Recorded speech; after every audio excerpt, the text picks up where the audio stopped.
எம்ஜிஆர் இறந்தபோது ஒரு கவிஞன் சொன்னான், பொதுவாக மண்ணை தோண்டிதான் தங்கத்தை வெளியே எடுப்பார்கள், மண்ணை தோண்டிதான் தங்கத்தை எடுப்பார்கள். ஆனால் இன்றைக்கு மண்ணை தோண்டி எங்கள் தங்கத்தை புதைத்து விட்டார்களே என்று கதறினான். என்றால் எம்ஜிஆருக்கு வாரிசுகள் இல்லை.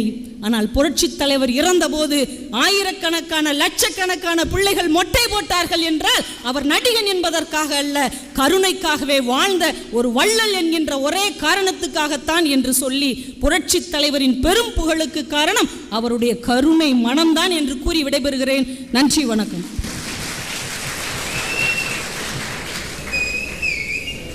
மிக உருக்கமாக, மிக அருமையாக, உணர்ச்சி பூர்வமாக நிறைய தகவல்களை கவிதா ஜவஹர் பதிவு செய்திருக்கிறார். அவருக்கு நம்முடைய வாழ்த்து, பாராட்டு.